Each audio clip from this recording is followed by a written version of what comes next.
This is an artist called Gagindranath Tagore. Gagindranath Tagore was the nephew of Rabindranath Tagore. So he was one of the pioneers of Indian art. He was one of the first to take from the rest of the world, absorb it. He was one of the first great social satirists. He was one of the first great artists who sort of commented on certain hypocrisies and double standards of India when no one else was sort of taking that through art. So basically we are then showing the Himalayas and open up this vast world. Okay, and the great photographs from, these were taken at the highest level, 28,000 feet, where a photographer had gone at that stage. This is the Badrinath cave, and these are the great R.R. Bhardwaj, one of the great pioneering pictorialists of photography. Now I assume photography also you're not taught? All right. Do any of you know what those temples are? No? Any of you been to Kashmir? Kaun sa temple hai? Matan. It's one of the great sun temples of India. Any of you?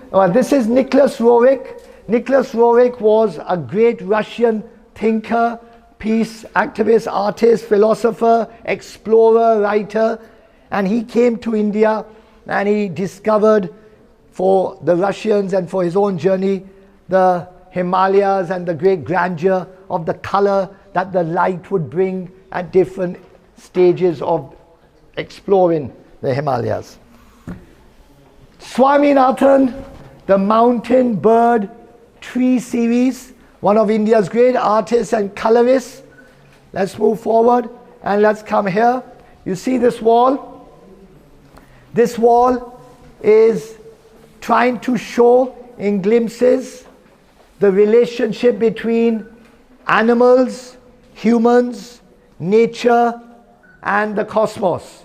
So it's one of the research categories in one's India Studies framework.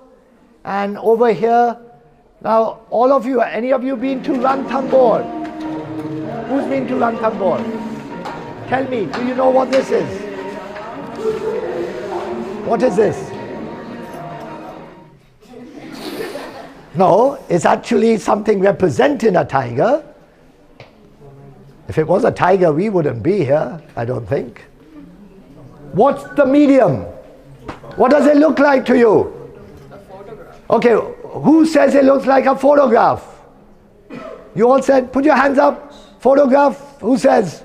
Put your hands up, you guys. Come on, let me see. It's sketch. Okay. Who thinks it's something else?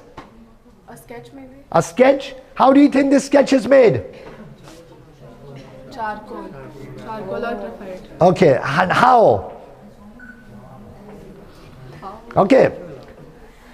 These were the people who looked after the tigers.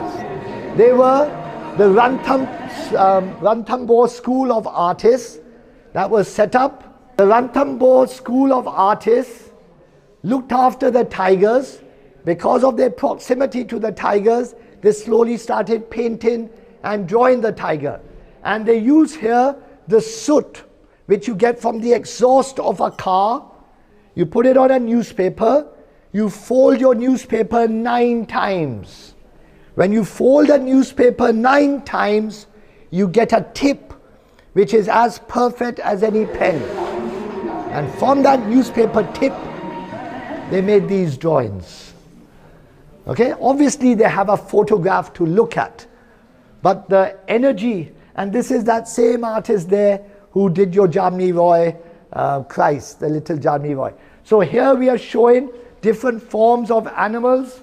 My favorite, I have a sanctuary for abandoned and injured dogs and cats, and so for me, the way the humans are treating the dogs is a disgrace.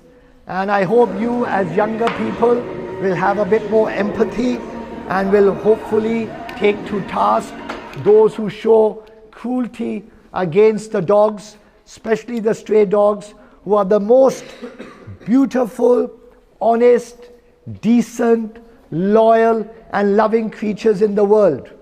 Please understand, just in case you didn't believe me, this is an image of Dattatreya, who was once the Trinity God of Pashupati. And the 4 dogs here represent the 4 Vedas. So the dogs were given the highest respect all throughout our history. The only companion Yudhishthira chose was a dog to the gates of heaven. A dog will never, I'm putting in my 2 pennies on animal welfare, excuse me.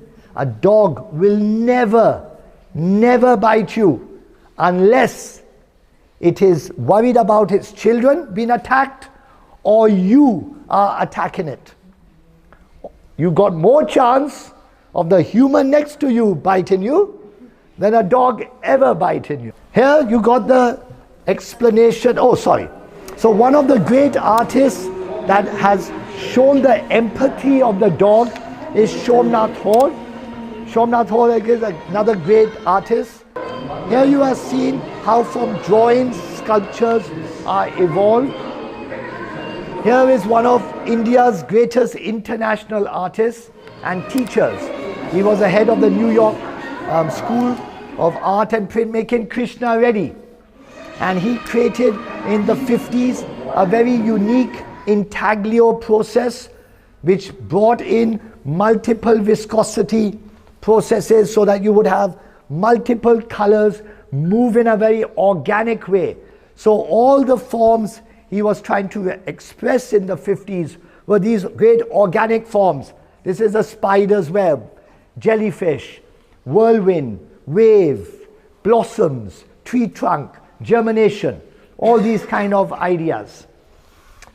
Then you've got another great artist who used the folk traditions of India to show his art, Jyoti Bhatt. This is a Hira Jubilee trophy. I had nowhere to put it, so I put it here because it's that. And Munaswamy was one of the great artists of Cholamandal, though he was never allowed in Cholamandal because he had problems with his head panika. But this is his version of animal. And here is India's finest artist who took the folk and tribal traditions and inspired his art.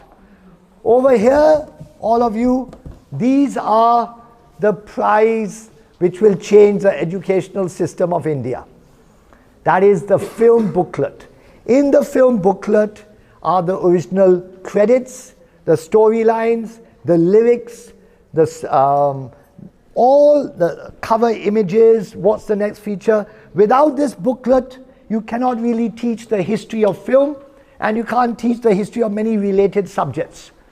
And therefore, this was the prize part of our collection. This is a little drop. We've now collected nearly 89% of all films ever made. So this will one day, very shortly, you'll see how this is helping you understand your subject. Turn around and you will see a small sample of the archive of India's most celebrated international filmmaker, not just then, but even now. No one really liked Satyajit Ray, and it wasn't just for the sake of name. He truly was a great Renaissance polymathic mind. He was a graphic designer also. He was a book illustrator. This is his book illustration for children for Bengali script. He was a writer, he was a filmmaker, cinematographer, he loved music. He had a great relationship with Ravi Shankar. And when they parted, Ravi Shankar was asked, how was Satyajit Ray as a musician? He was okay. Because he would interfere, he was tell Ravi Shankar, aise karo, so obviously, ab kya bole. So here are some samples of part of the archive, original letters by him, documents, all kinds of different archives which will be accessible to all of you in a few months. So, as I said, understanding different facets of India, whether it's the way to understand her through pilgrimage, whether it's the concept of an Orientalism, where the Westerner wants to see India, whether it's going to an architectural heritage. So that's the change that has to be brought about. And then we come to the greatest energy of India in her creative world, and that is of cinema. So in cinema, there's millions and millions of objects in the world on this subject. We have probably the greatest that was seen. We can only give a few samples.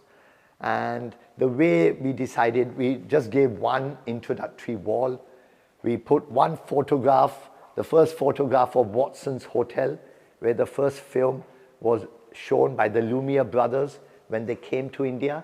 And remember, cinema was introduced to India barely 5 months after it was launched in Paris. So India was always in par with the development of cinema. We never gave it that kind of documentary support. We never gave it that intellectual support, educational support, material support. And then as it slowly became a source of entertainment, it was very difficult then to change certain parts. But I'll show you a much deeper. So you've got someone like a Himanshu Rai. Many great entrepreneurs came up, the Madans, Prabhat Studios, Imperial Studios, New Theatres, and he gave rise to Bombay Talkies. Then we are just trying to show one film of the period of the 50s, which was the transformation period of India from a Neador to Avara to Jhansi Ki Rani, one focusing on the divide between rural India and urban India, one focusing as much on the greed of urban India and the imaginative world, one focusing on the past and our struggle to become India and the kind of epic proportions. And then we use the example of one classic film, Pakiza, and different art forms in the material. And like this is the Golden Jubilee Trophy of Pakiza. The world probably has not seen this for about 50 years because it's lost to humanity in a way. It's not in museums, it's not in anywhere. Now the kind of craftsmanship that goes into this, again, that's been lost. So if you see the trophies today, you have here, and these are some of the great trophies, whether it's Bobby, whether it's Yadav Ki Barat, whether it was an icon for RK Studios, whether it's over there, some of Amitabh Bachchan trophies. The craftsmanships in those trophies reflect what is the nature of artisan policy, how are we respecting our crafts, how are we respecting those artistic lives which are not making very much money, which seem to be not so relevant. But unless you nurture that, you lose a very important part of India. So, and India's had more artisans than any other country in the world. So nurturing the craftsmanship, whether it's in cinema, whether it's in rural India, whether, look at behind you, the little Buddha made from jute. Now that kind of Buddha, look at the Buddh Gaya sandalwood work. Look at the small Sanchi stupa.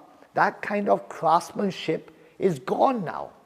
Even if you want to bring it back, you can't, because the families have been destroyed, they've not been nurtured, they've gone to the urban centers, they've lost their livelihood, their sense of community. So all of these questions get taken up. Now over here is a section with the actual artworks which made the publicity of cinema. People only think of cinema that you watch a film. That is why one of the biggest problems in India was that we had this great love for cinema, but we didn't have a great cinematic culture.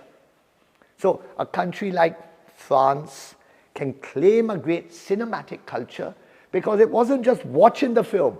It was everything around the film, the art of the film, the criticism of the film, the discussion, the filmmaking processes, relationships to the rest of the world, taken from literature, taken from other sources of drama, poetry. All the arts are working together to create a culture.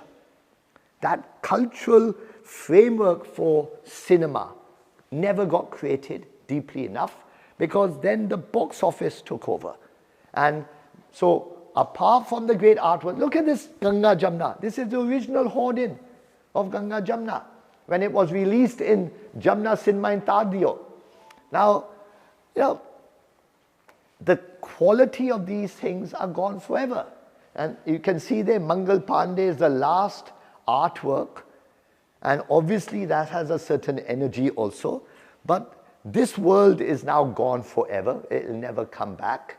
And then we come to another facet of Indian cinema, which was in a way the Jubilee, the concept of the Jubilee, whether it was through a trophy, whether it was through awards of throwing a Jubilee party. We've got beautiful albums on, let's say, Janjeer's 50th Golden Jubilee.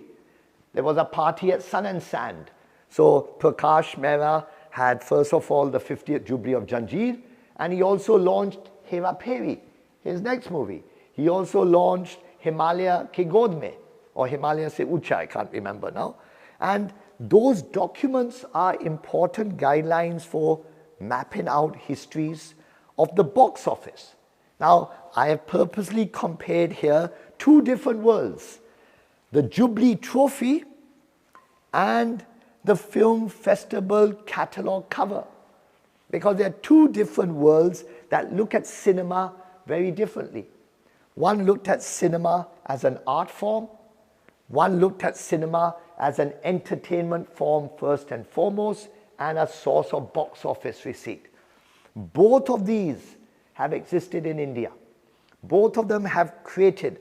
So with the art of cinema that goes into the publicity of a film, the concept of the Jubilee and the box office of a film, and the film festivals which nurtured and promoted the artistic, or what we used to call parallel cinema, from the Satyajit Rays to the Ritik Ghataks to the Minal Sens, Shyam Benegals, Adur Gopalakrishnans, all of them who saw Mani Kaul, Kumar Shani, who saw cinema first as an art form, then as a source of entertainment.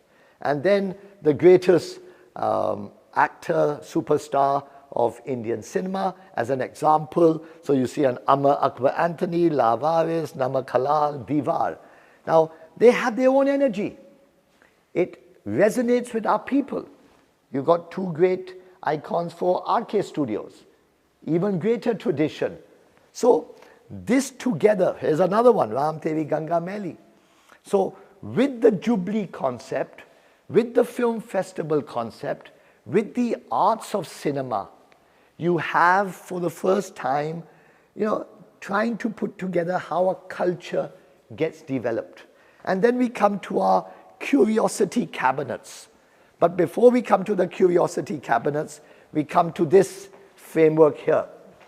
And this is at the heart of our archive. And I've not privileged it in this exhibition. And that is the world of cinema. Not just Indian cinema, but the way the world of cinema and its archives, its scholarship, its documents got created. So whether you start from Thomas Edison to the greatest probably cinematic figure in the world, Charlie Chaplin, to the birth of comedy in Hollywood, so from a Buster Keaton to a Keystone Cops to different facets of comedy. So from the 1900s, 1910s, you then come to the great period where German Expressionism was a very important part of world cinema, because as many great German film directors started leaving Germany because of the changes in the political climate, with Hitler coming to power, Hitler then changing the nature of creative freedoms. So great film directors like Fritz Lang, Joseph von Sternberg, Erich von Stroheim, F.W. Monod, Silsberg, various came to Hollywood and gave Hollywood an absolutely unique flavor. And that scholarship is what we have one of the greatest archives in the world on, and that will be part of the next exhibition, where we will privilege this world. So you can see here, these are the original handbills of Hollywood films released in India, released in the Indian theaters. At that time, Capital Cinema was a big cinema. There were many other, Wellington, there were various films. And then came Regal, Eros, Metro, New Empire, and Liberty finally on the year of independence. So this finishes one part with the curiosity. The curiosity cabinets are very important parts of any great exhibition. It puts very unique little bits and bobs for you to discover for yourself. It's like a child going into a dollhouse and finding beautiful things and playing with them and just having fun. And yet they could be very rare and unique items. So you got here the original booklets on Mughal-e-Azam and Gone with the Wind. The first postcards of Ravi Varma paintings. Various things on how Mughal-e-Azam showed itself. Cinematic chemistry. Raj Kapoor, Nargis albums. The first postcards of Hollywood. Small little things in Chori Chori. Cinematic chemistry. Various bits and bobs. So that's for the public to find and explore themselves. All right, you've got enough for that section now. I think that's too much on cinema. I'm not saying no to that, but the point is the merger of cinema with the other arts. At the end of the day, cinema carries, because of the public interest in cinema, you have to then carry other disciplines which don't have the same interest. Okay, so that's the main objective here, that cinema gives energy so that the fine arts gets integrated, the popular arts, architecture, photography, all of these get a certain role and importance which otherwise they would not get. Okay, so one important part of our research framework for India studies is the animal, human, nature, cosmic continuum. That there is this underlying thread which unites all living souls, whether it's an animal, whether it's a human species, whether it's the nature of all our flora, fauna, nature, or whether it's the stars and the planets and the cosmos. All of this has a logic and a continuous relationship which doesn't get broken. We may try to dominate one, privilege one, break down one, but at the end of the day, when we understand that linkage, we are much more in harmony with. So one part of this exhibition is the relationship between the fine arts and how they've expressed animals and human nature relationship with animals and nature. So from the great, this is one great example in Ranthambore. Now in Ranthambore is one of the few places in India where both nature reserves, animal reserves and architectural reserves are tackled together. There's no other place really that has that synergy. So Ranthambore, and there's a group of artists who lived and protected the tiger, who then became artists because they understood this is pencil drawing. How? From charcoal. They take charcoal from the soot of a car, from the exhaust pipe. They take a newspaper, fold it 9 times, and from the tip of the newspaper, the drawings are made. So that's the quality of the drawing. Obviously, there's a photograph from which they use, but that again comes back to the craftsmanship of India, that there are thousands and thousands of fine, creative people across our country who don't get the support they need to develop. Then this was just to put perspective that the cat, Jamni Roy's cat. Then the whole concept of Dattatreya, one of the, once upon a time, the god of Pashupati, and it needs to be revived because people, the way they're treating the stray animals today, the dogs and the cats, is absolutely shameful.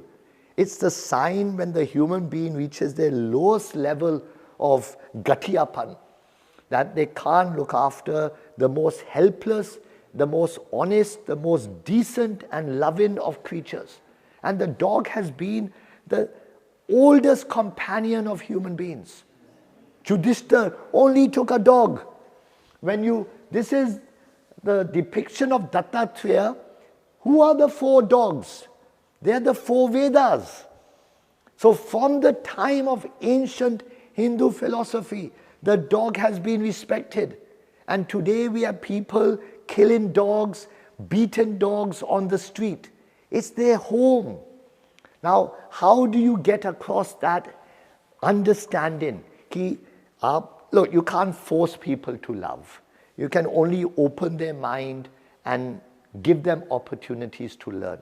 So art has, Somnath Hall was one of the great artists who depicted the dog in many forms, its helplessness, because he was actually focusing on wounds, the concept of wounds.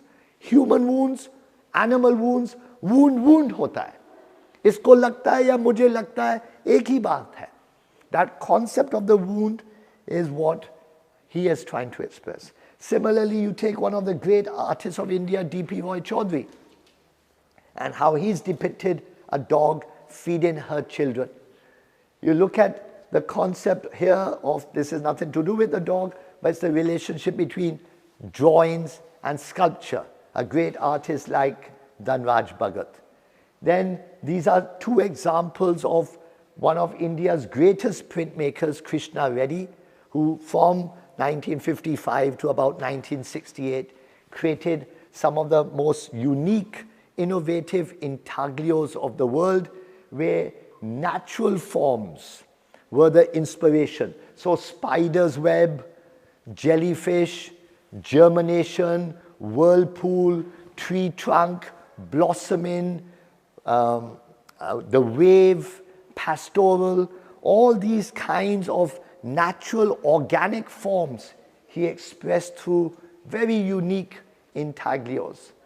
Then you've got artists like Jyoti Bhatt, who tried to revive the craft traditions in the fine arts and also take forward certain aspects of it.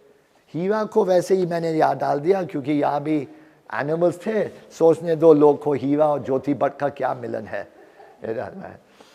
Munuswami, again another great artist who used the line to create a sense of Indianness. In the 60s, in Cholamandal and South India, great artists like Panikkar, Ramanujam, Sultan Ali, Munuswami, Bhaskaran, Vasudev, many others were trying to experiment that how can we be modern and Indian and uniquely ourselves. So these experiments, in the Western concept, the line is always usually an outline. It's an outline to something else to focus on. But in Indian philosophy, the line is an imaginary joy in itself. I don't need the line to be an outline. The line itself is the beauty because it comes from the inner world. That's the difference between those 2 worlds. One represented the outside material world, one represented the inner movement of one's idealism. And that difference is what became the East-West dialogue to a large extent. And these great paintings of Sultan Ali, the Pramanu Darshan series, one of the unique attempts of using folk and tribal symbolism to express modernism in Indian art. Then we have another great tradition in India, and that is of the book tradition. So the book tradition has an old tradition from Abindranath Tagore, Hussain, Satyajit Ray, Ganesh Pine, K.G. Subramaniam, all the way to the younger generation of Namrata Bachchan, where her recent book, Full Circle, or her lovely illustrated book of her grandfather's poetry, Haribhai Bachchan in Madhushala, beautiful artworks, part of the tradition of bookmaking and book illustration. So that, and there's some original artworks from those books. And so this is another section which we are also taking forward. Now, obviously, part of our film section, we have thousands of archives, and we've chosen to just give one example of probably India's most celebrated and greatest film director in many ways, Satyajit Ray. So every kind of book, journal, magazine, letter, document, booklets on him, everything is, for the first time, will be available to the public on a grand scale, integrated within the framework of India studies. This great Devi poster, which was for the French release of Devi, when it was shown in France for the first time. And it's very strange. Yesterday, a day before, Victor Banerjee was here at the opening, and he mentioned that the lady who played Durga in Devi actually died day before yesterday. So, you know, it's ironic of all the posters we chose, God bless her soul, but the fact is that, you know, there's thousands of stories every day. You can't focus on every one. So, Satyajit Ray's Working Stills by Nimai Ghosh, the great poster. Look at Kabuliwala's poster. Look at the design.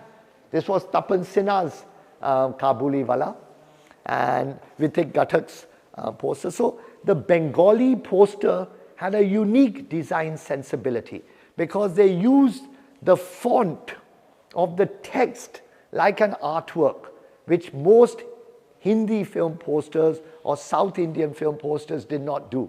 So that's why Bengali film posters are a bit more beautiful and aesthetically pleasing and graphically exciting, because they use the font, image, dialogue, jugalbandi in a better way. All right? Take, for example, the whole journey of India's struggle to be herself, to create an India Studies conceptual framework, is from the 1880s to the 2020s.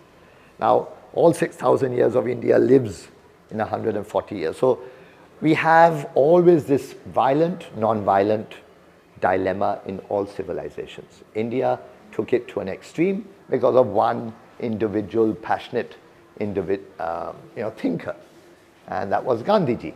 But at the same time, when you struggle against foreign power, violence is the norm of most ways.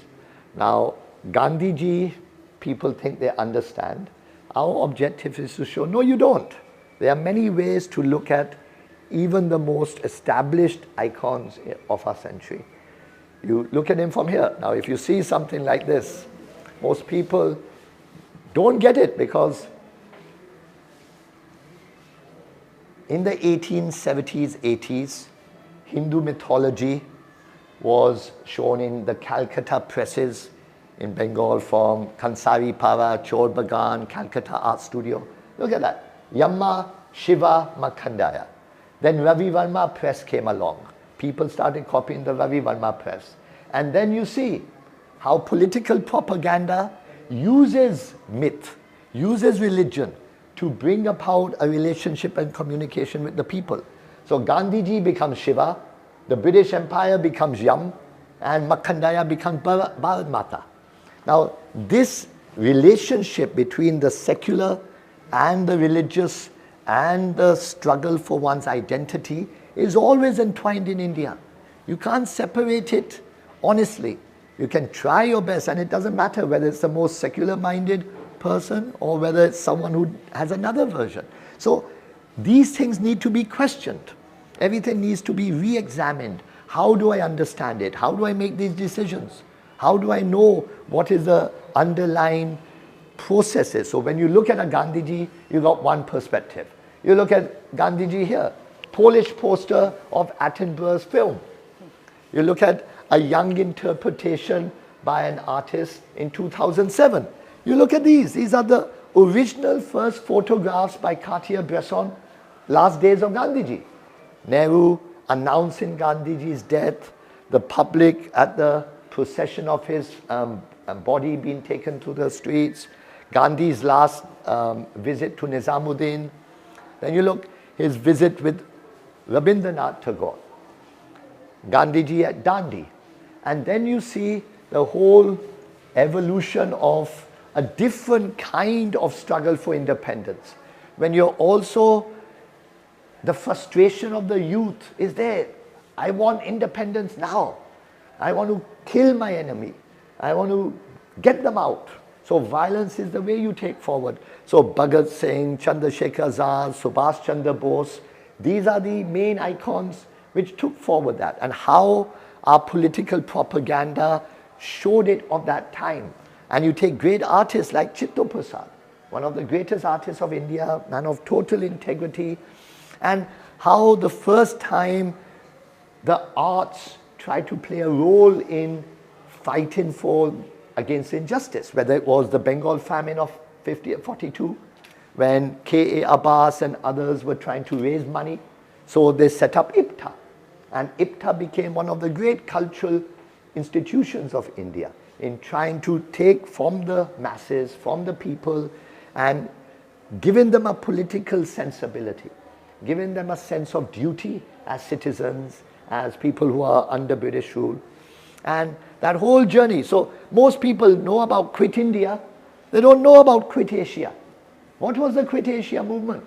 Because at that same time, the Japanese were also bombing India, especially Chittagong.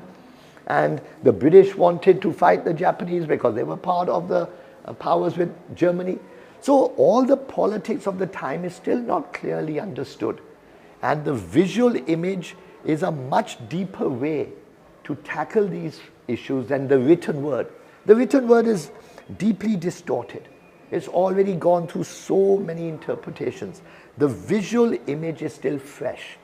Therefore, the prejudice, the preconceptions are less when you open up an educational framework. And that's what this is about. How do you create the first detailed, world-class conceptual framework for India studies? How do you reach out to all the universities and schools of the world and say, there's not one course, imagine, not one course in the whole world for India studies as a 3-year graduate course. Now why? Because we've never collected a world-class archive. We've never understood the relationship between the image and the text meaningfully. We've brought so many prejudices and preconceptions to the interpretation of India. You can't decide what you want to show about India. She tells you the scale. She tells you the complexity of the diversity. You can't pick and choose what you want to tell. You'll never solve the problem then. So the whole point is, unless you lay it all out in the most grand, neutral, passionate manner, and you need both. You need great objectivity and you need deep passion for being as fair as possible. So you take a simple, look at, imagine this, one simple 2-ana lithograph. And in that is the whole history of the Congress movement on one way. Every personality of importance, their proximity to Gandhiji, left or right, above or below, were they related to this, were they related to that, in one simple lithograph. Much more exciting for the students to understand this than to be read in boring books with words and words and words. So that energy, today education is facing that problem. It's always faced that problem. How do you excite and inspire the youth? It's not simply, you can't teach anymore. You have to lead them to a self-discovery. You have to lead them to an inner sense of awareness. How someone's identity is molded is the choice of the individual. That choice can only be fulfilled if self-discovery is the main mode of education rather than teaching or even learning, or even the more fashionable word, mentoring. What is mentoring or learning? You have to give them a vision. You have to give them guidance. You have to give them all the raw materials. You can't just tell them something. So the heart of our educational problem today is this lack of access to the great, meaningful visual documents that make the last 200 years of India. That's what we are trying to now give. So this is one small part, part one. Now you take part two. Now from here we can go in two directions. You come here and see this way. Okay? So when you come from there, you have two ways of looking at it. You can look at, one way is to see it from the point of travel. Let them also be, they're part of the audience now. Okay. You see from there, please. Okay. They are part of the travel, or you can go deeper into the political responsibilities, the social responsibilities of the creative mind. So let's say we take this path and we come to how you discover India. How did India want herself to be understood? It's a very important way, that how did we come to know what is India?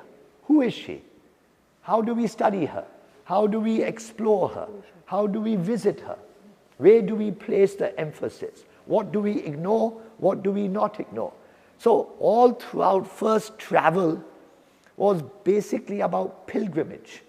We would go to a Palitana, we would go to a Bodh Gaya, we would go to a Nalanda, we would go to a Banaras, we would go to Brahmeshwaram, we would go to Palni, Tiruvallalai, lots of places, Sharangam, that's there. So the whole concept of pilgrimage, and then pilgrimage suddenly gets a boost when the first railways come about.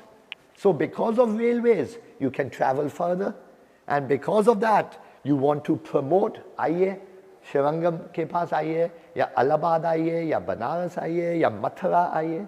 So these posters were created by a great artist called M.V. Durandar. So these are the first posters created in India to facilitate travel. And you notice that in the 1920s, it is going to the holy sites. And in this case I've given you Sharangam, but I can only show in this exhibition one sample of the thousands that we have built up. So you have on, as I said, Mathura, you have on Allahabad, you have on Palni, you have on Rameshwaram, Tiruvannamalai, and so on. Okay? Then you had the other way of looking at India. She was part of the Orient.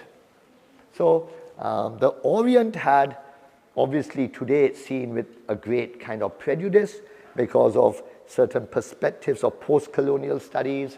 Edward Said's Orientalism in 78 changed that perspective to a large extent. And as a result, you can see the kind of design tropes that are used. So you can see the turban, you can see the Chinese and the Japanese haircuts, you can see the elephant, you can see the Vietnamese topi, you can see other parts. So even though this is a great piece of design, we bring our post-colonial attitude that it's about Orientalism. And as a result, we undermine it as a piece of graphic design and as a piece of history.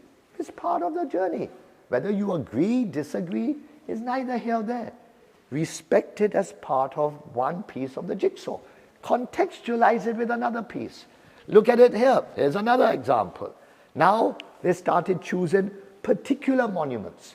So in this case, it's Chhatar Manzir. It could be Bodh Gaya. It could be so many other monuments that were chosen in Jaipur, in Udaipur, in hundreds of parts of India. Now you see how a poster is designed. And you look here and you see the actual photograph from which a poster is taken, its designs. So these original photographs, in this case by V. Pont.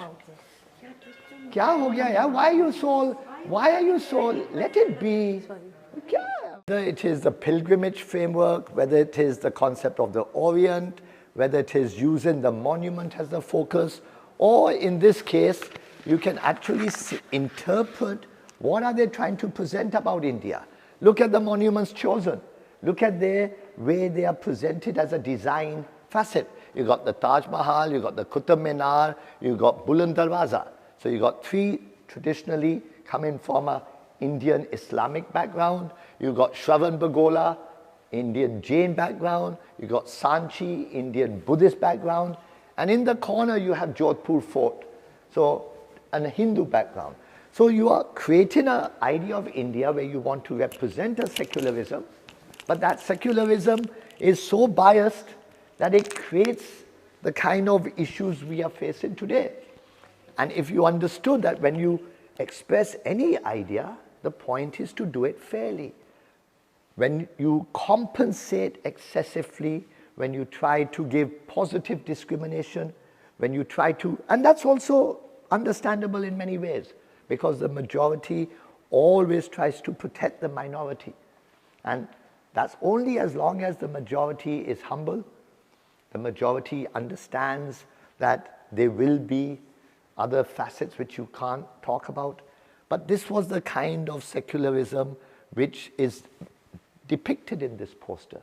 So what this is trying to say is that the visual speaks at many levels if you know how to interpret it.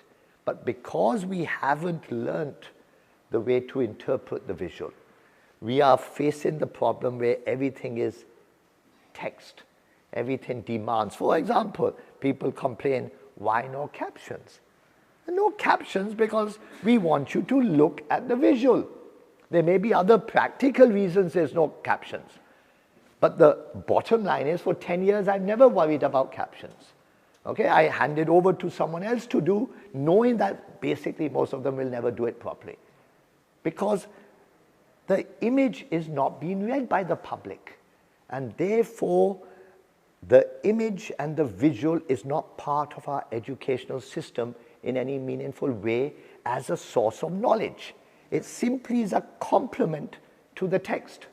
And that's one of the biggest problems facing education and academia. And this exhibition is showing that that can change radically.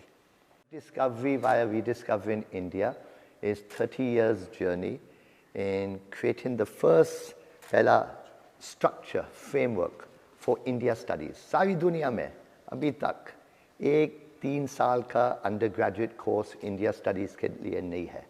तो हम 30 साल से कोशिश कर रहे हैं कि वैसा प्लेटफॉर्म बनाया जाए, कैसे बनाया जाए, from the arts, cinema, architecture, political sciences, social sciences, all the visual arts, उसमें वो जो energy है, आप देखो, whether it's a film poster, whether it's the fine arts of great artists, whether it's political propaganda, whether it's travel posters, whether it's architectural monuments, whether it's to do with science fiction, mystery, we've created a unique framework.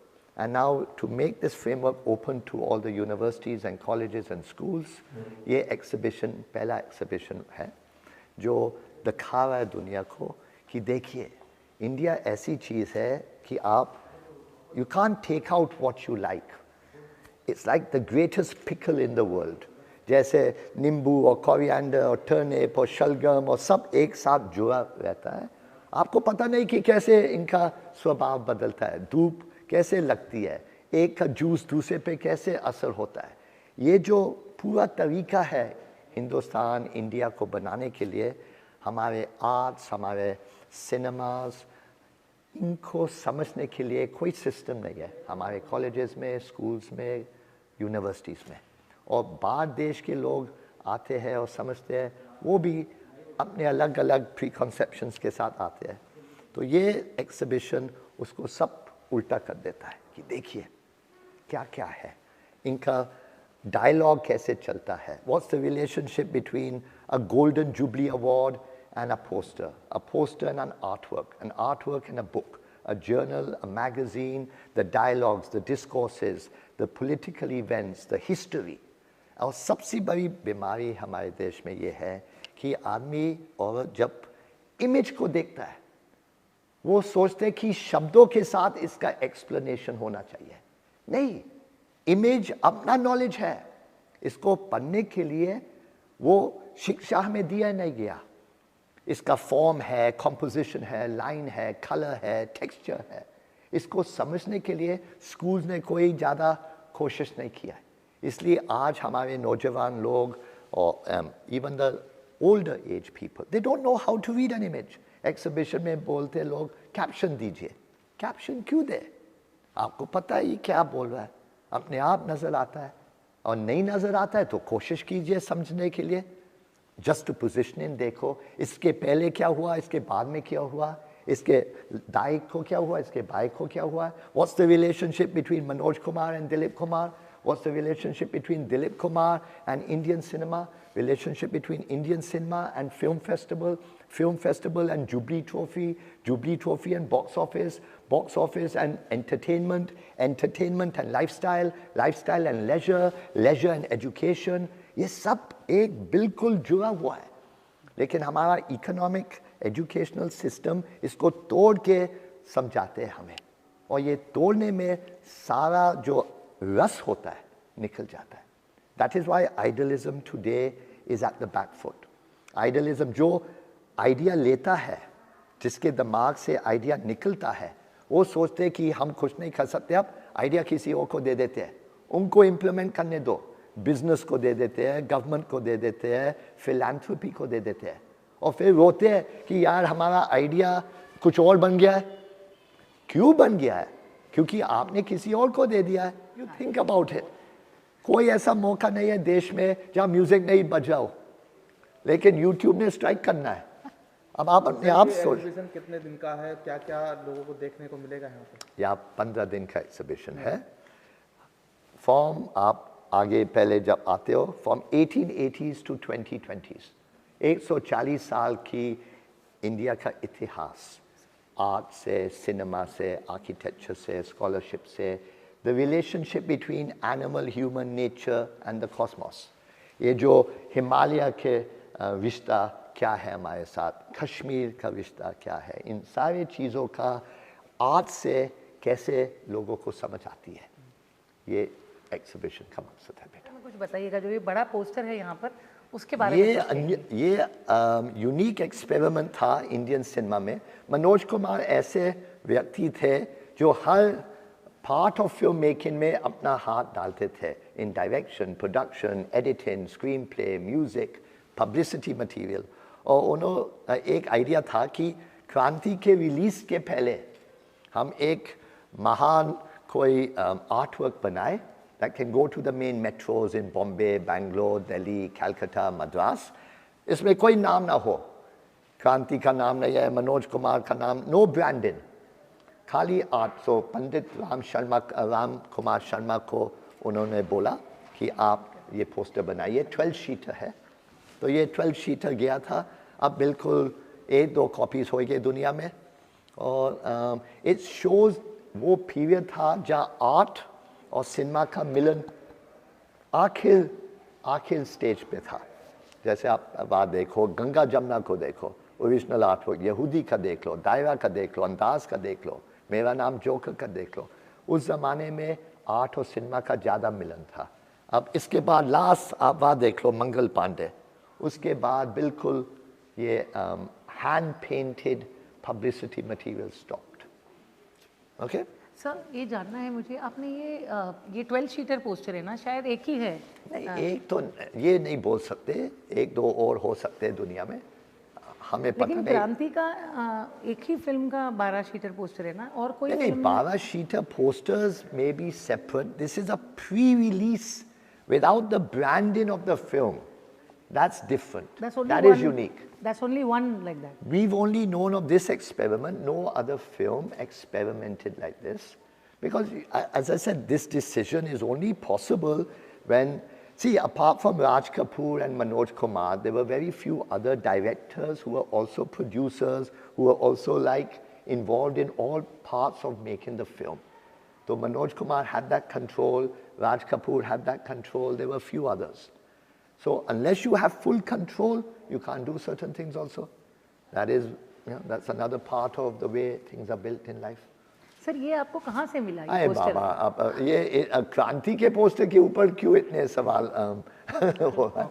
Okay, yeah. Junoon, Mughal-e-Azam and few others. See, Junoon is a very unique. These are the quads. एक ही cinema group थे दुनिया में, the Curzon Cinema in England.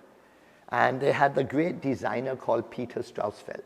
And Peter Straussfeld designed a particular kind of quad. So whether it was Junoon, Jalsaghar, whether it was films from Poland, films from Denmark, films from any other part of the world, France, when they showed in England, This was the unique design sensibility.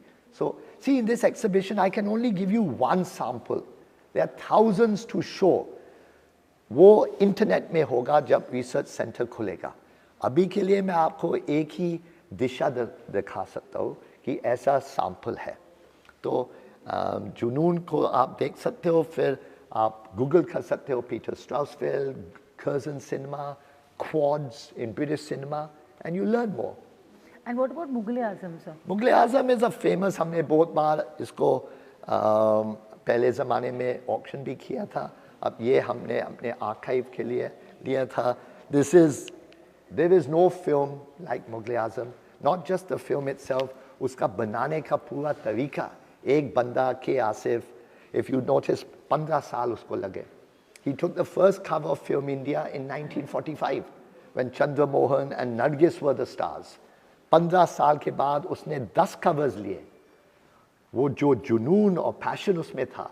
और that's why for us K. Asif is an important factor because her Hindustani, her Indian में एक मुगल आज़म बैठा हुआ है. लेकिन वो मुगल आज़म को निकालने के लिए जो stamina, love, passion, money, opportunity, energy is required. वो नहीं मिल रहा है लोगों का सपोर्ट. तो वो सपोर्ट हम कोशिश करेंगे कि ये रिसर्च सेंटर से थोड़ा सा सपोर्ट मिले कि हर आदमी का मुगल आज़म